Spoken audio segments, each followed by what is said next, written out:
win just was like the best win of my career. That's what it felt like.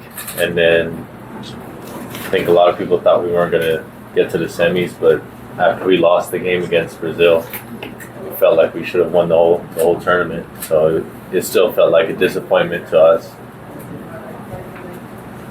What can you say about it's that Brazil advanced to the Olympics? They played well against us, and then they turned up and even played better against Latvia in the final. So they deserve it. But I think if not them, then it should have been us. Dwight, Coach Tim said that you could have played your full potential when you played your natural position. What can you say about that? I agree. It's hard if you have to do a lot of things on the court, but you have, like he said, Scotty would have helped relieve some of the things because he can do a lot of things, and then I guess it lets me do more in certain areas than if I have to kind of balance everything. So he's right. If Scotty was there, I definitely could have done more.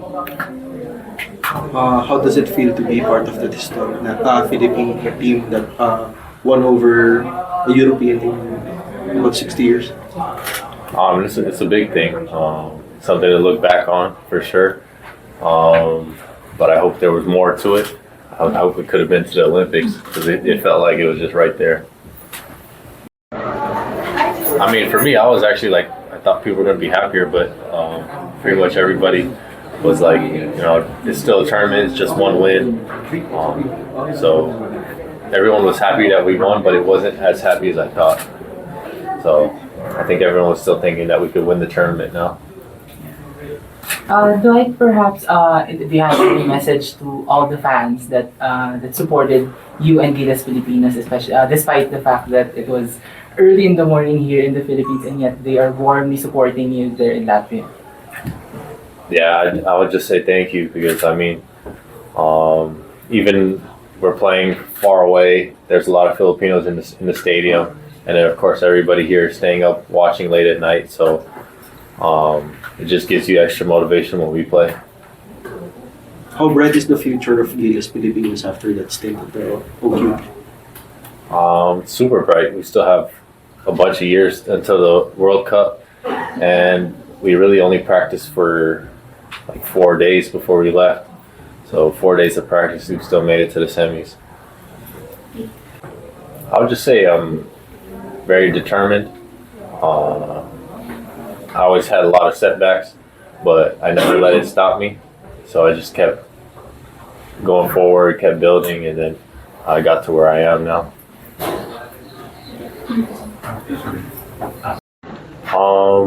I would say maybe just more accessibility, easier for people to watch. A lot of people are streaming on the apps nowadays. They're not watching on TV, so I guess that was one way. If there's finding a way to stream it on apps rather than trying to play it on TV, because I don't know too many people that watch TV nowadays. To be honest, Chris Newsom was more of the point guard, and I was more on the off guard. I only played it a couple minutes a game. Chris really did the whole thing. But yeah, Coach Tab was always trying to prepare me for that. I still feel more comfortable playing as more like a shooting guard. But yeah. So how did your FIBA experience, how will it help you in your new season with Levanga? I just feel like I keep getting better. So especially when you play well in like the World Cup and then now the Olympics or Olympic qualifying, it just gives me more confidence that like I can show up in these big games. So when I play in the B League, I'll be ready for sure. I don't have any injuries, but my last injury, I was out for like a month before the games, and so wasn't able to get into my like very best shape before the games, but I have more time now, so I can get into better shape for the B League season. I just be myself. On TikTok, I don't even post TikToks, so it's usually other people posting TikToks, and then I don't know. I just live my life, and whatever, if they're posting about me, if they're not posting about me, it doesn't affect me really. So it's me and hers. Just a couple of days with us, and I already love them. Back to file their PBA draft. Can you talk about that that behavior? What does it say about the opportunities for players in overseas? Is there any significant change? That's why they're coming back, or we can't really look at that way? I think just it's hard playing overseas. It's not your home country. You don't feel as comfortable, and then you're by yourself for like almost the whole year. And so when you do it over the years, you kind of feel like you're missing out on a lot of things. You're missing your family. So I'm sure that's probably what those guys felt, and they just wanted to come home and play in the Philippines. And they're all going to do great here because it's their home country, and they played here for so long.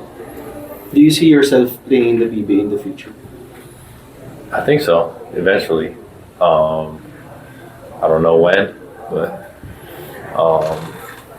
hopefully. Thank you. Thank you. Thank you. Thank you guys.